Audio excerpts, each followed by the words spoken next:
ಕಳೆದ ಸರಿಸುಮಾರು 5 ರಿಂದ 6 ತಿಂಗಳಿಂದ ಇದೇ ಚರ್ಚೆ. ಇವತ್ತು ನಾಡ ಹಬ್ಬ ಮೈಸೂರು ದಸರಾ, ಇದರ ಅಧಿಕೃತ ಉದ್ಘಾಟನಾ ಕಾರ್ಯಕ್ರಮ, ಆ ಕಾರ್ಯಕ್ರಮದ ವೇದಿಕೆಯಲ್ಲೂ ಕೂಡ ಇದೇ ಚರ್ಚೆ. ಅಲ್ಲಿಗೆ ರಾಜ್ಯ ರಾಜಕೀಯದಲ್ಲಿ ಮಾತ್ರವಲ್ಲ, ನಾಡ ಹಬ್ಬ ದಸರಾದಲ್ಲೂ ಕೂಡ ಮೂಡ ವಿಚಾರ ಚರ್ಚೆಗೆ ಒಳಪಡ್ತು. ಇಲ್ಲಿ ಪರವಾಗಿ ನಿಂತವರೊಬ್ಬರು ಅದನ್ನ ಸಮರ್ಥಿಸ್ಕೊಂಡು ಖುಷಿ ಪಟ್ಟವರೊಬ್ಬರು. ಇದಾದ ನಂತರ ರಾಜಕೀಯ ವಲಯದಲ್ಲಿ ಶುರುವಾಗಿರುವ ಚರ್ಚೆ ಮತ್ತೊಂದು ಬಗೆ. ಏನೇನು ಆಯ್ತು ಅನ್ನೋದನ್ನ ಗಮನಿಸೋಕೆ ಮುಂಚೆ, ಚರ್ಚೆಗೆ ಒಳಪಡಿಸೋಕೆ ಮುಂಚೆ ಈ ಕ್ಷಣದ ಒಂದು ಬ್ರೇಕಿಂಗ್ ಅಪ್ಡೇಟ್ ಗಮನಿಸೋಣ. ಅದಾದ ನಂತರ ಚರ್ಚೆಯನ್ನು ಪ್ರಾರಂಭ ಮಾಡೋಣ. 14 ಸೈಟ್ ವಿಚಾರದಲ್ಲಿ, 14 ಮೂಡ ಕಾಂಪನ್ಸೇಟರಿ ಸೈಟ್ ವಿಚಾರದಲ್ಲಿ ಮುಜುಗರಕ್ಕೆ ಒಳಗಾಗಿ ಮೆತ್ತಗಾದ್ರ ಸಿಎಂ ಸಾಹೇಬ್ರು. ಬೀಸೋ ದೊಣ್ಣೆಯಿಂದ ತಪ್ಪಿಸ್ಕೊಂಡ್ರೆ ಸಾಕು ಅನ್ನೋ ಮನಸ್ಥಿತಿಗೆ ಬಂದ್ಬಿಟ್ರ. ಯಾಕೆ ಈ ಪ್ರಶ್ನೆ ಕೇಳ್ತಿದ್ದೀವಿ ಅಂತಂದ್ರೆ, ಒಂದೇ ವೇದಿಕೆ ಎರಡೆರಡು ರೀತಿಯ ಹೇಳಿಕೆ. ಮೊದಲು ಹೇಳ್ತಾರೆ 1 ವರ್ಷ ಆಶೀರ್ವಾದ ಕೊಡಿ, ಮತ್ತೊಂದು ಬಾರಿ ಹೇಳ್ತಾರೆ 5 ವರ್ಷ ನಾನೇ ಸಿಎಂ.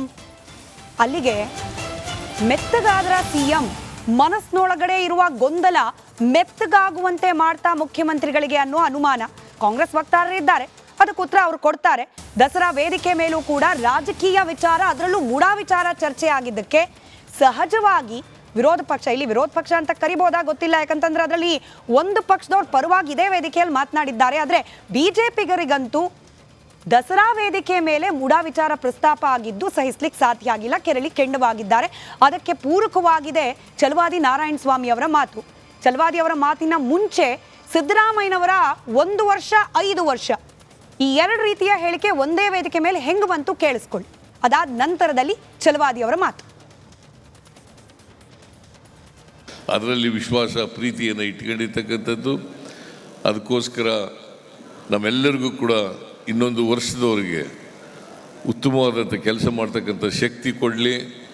ನಮ್ಮೆಲ್ಲರಿಗೂ ಕೂಡ ಇನ್ನೊಂದು ವರ್ಷದವರೆಗೆ ಉತ್ತಮವಾದಂಥ ಕೆಲಸ ಮಾಡ್ತಕ್ಕಂಥ ಶಕ್ತಿ ಕೊಡಲಿ, ಜನರ ಸೇವೆ ಮಾಡ್ತಕ್ಕಂಥ ಶಕ್ತಿ ಕೊಡಲಿ ಅಂತೇಳಿ ಪ್ರಾರ್ಥಿಸಿ, ಈ ವರ್ಷದ ದಸರಾ ಮಹೋತ್ಸವದ ಶುಭಾಶಯಗಳನ್ನು ಮತ್ತೊಮ್ಮೆ ನಾಡಿನ ಜನತೆಗೆ, ನಿಮ್ಮೆಲ್ಲರಿಗೂ ಕೂಡ ತಿಳಿಸಿ ನನ್ನ ಮಾತುಗಳನ್ನು ಮುಗಿಸ್ತೇನೆ. ಜೈ ಹಿಂದ್. 5 ವರ್ಷಗಳ ಕಾಲ ಅಭಿವೃದ್ಧಿ ಮಾಡ್ತಕ್ಕಂಥ ಪ್ರಯತ್ನವನ್ನು ನಾವು ಮಾಡೇ ಮಾಡ್ತೀವಿ ಅಂತಕ್ಕಂಥ ಮಾತುಗಳನ್ನು ಕೂಡ ಹೇಳಲಿಕ್ಕೆ ಬಯಸ್ತಾ ಇದ್ದೇನೆ.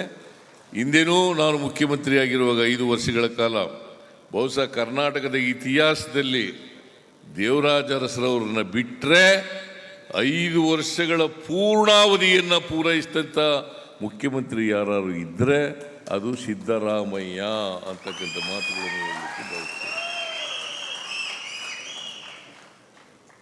ಈಗಲೂ ಕೂಡ ಎಷ್ಟೇ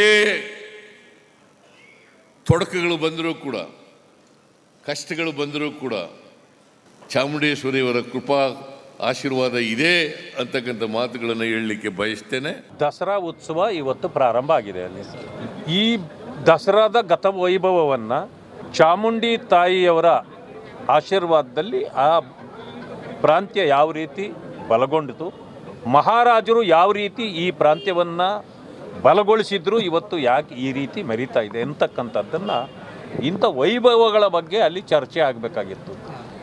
ಆದರೆ ನಮ್ಮ ರಾಜ್ಯದ ಮುಖ್ಯಮಂತ್ರಿಗಳು ಮತ್ತು ಕೆಲವರು ಶಾಸಕರು ಏನು ಆ ವೇದಿಕೆಯನ್ನು ರಾಜಕೀಯಕ್ಕೆ ಬಳಸ್ಕೊಂಡಿದ್ದಾರೆ. ಇದು ನಾಚಿಕೆಗೇಡಿನ ಸಂಗತಿ ಅಂತ ನಾನು ಹೇಳಲಿಕ್ಕೆ ಬಯಸ್ತೇನೆ. ಇಲ್ಲಿ ರಾಜಕೀಯ ಪ್ರಸ್ತಾಪಗಳು ಆಗಬಾರ್ದಾಗಿತ್ತು.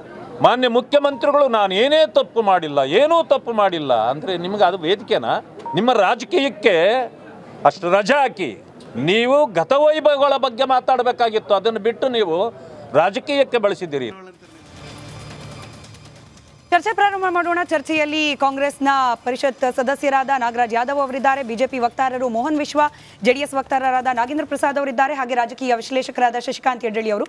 ಮೊದಲನೇದಾಗಿ ನಾಗರಾಜ್ ಸರ್, ತಮ್ಮಿಂದಲೇ ಪ್ರಾರಂಭ ಮಾಡೋಣ. 5 ವರ್ಷನ 1 ವರ್ಷನ ಸರ್, ಒಂದು ಕ್ಲಾರಿಟಿ ಕೊಟ್ಟು ಬಿಡಿ ಅಂತ.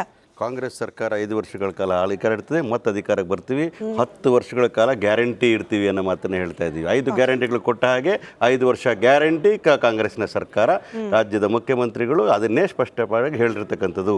ದಸರಾ ವಿಚಾರ ಬಂದಾಗ ಪ್ರತಿ ವರ್ಷ ದಸರಾ ನಡೆಯೋ ಸಂದರ್ಭದಲ್ಲಿ ಪ್ರತಿ ವರ್ಷವಾದ ನಾವು ಪ್ರಾರ್ಥನೆ ಮಾಡ್ತೀವಿ, ಈ ವರ್ಷ ನನಗೆ ಚೆನ್ನಾಗಿರಲಿ ಮಾಡಲಿ ಅನ್ನೋ ಆ ಪ್ರಾರ್ಥನೆಗಳೊಂದಿಗೆ ಮಾತಾಡಿದ ಮಾತುಗಳನ್ನು ರಾಜಕೀಯಕ್ಕೆ ಲೇಪ ಹಚ್ಕೊಂಡು ಮಾತಾಡ್ತಕ್ಕಂಥದ್ದು, ನನ್ನ ಕಾಲಾವಧಿ ಒಂದೇ ವರ್ಷ ಅಂತಕ್ಕಂಥ ವಿಚಾರದಲ್ಲಿ ಆಲೋಚನೆ ಮಾಡ್ತಕ್ಕಂಥದ್ದು ಎಲ್ಲ ಒಂದು ತಪ್ಪು ಗ್ರಹಿಕೆ ಆಗ್ತಕ್ಕಂಥ ವಿಚಾರ ಅನ್ನೋ ಮಾತು ಹೇಳ್ತಾ ಇದ್ದೀನಿ.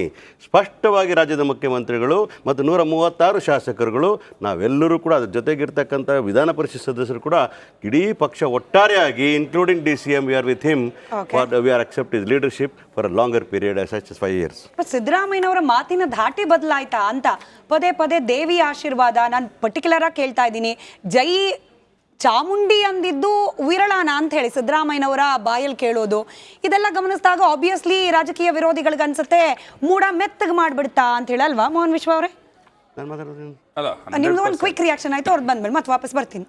ಅಲ್ಲ ಸಿ ಅವ್ರ ಮಾತುಗಳನ್ನ ನೋಡಿದ್ರೆ ಆ 1 ವರ್ಷ ಅಂತ ಬಂದಾಗ ಐ ಥಿಂಕ್ ಅವರು ಪಾರ್ಟಿ ಒಳಗಡೆ ಇದ್ದಂತವ್ರಿಗೆ ಕೊಟ್ಟಂತ ಒಂದು ಮೆಸೇಜ್ ಅಂತ ಅನ್ಸುತ್ತೆ.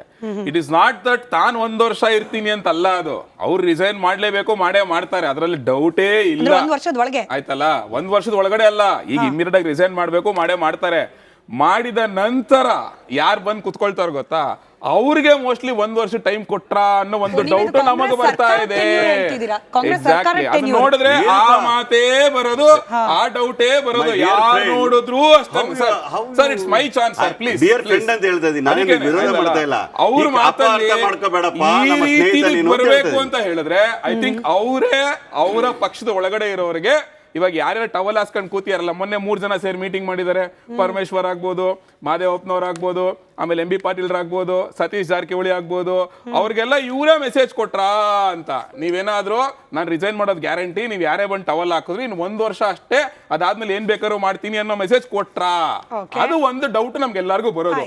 ಎರಡನೇದು, ಇವರು ದಸರಾ ಅಂತ ವೇದಿಕೆನಲ್ಲಿ ಕಳೆದ ಒಂದು 18 ತಿಂಗಳ ಆಡಳಿತ ತೆಗೆದು ನೋಡ್ರೆ ನಿಮ್ಗೆ ಅತಿವೃಷ್ಟಿ ಆಯ್ತು, ಅನಾವೃಷ್ಟಿ ಆಯ್ತು, ಬೆಲೆ ಏರಿಕೆ ಮಾಡಿದ್ರು, ಏನೇನೋ ಮಾಡ್ಬಿಟ್ರು.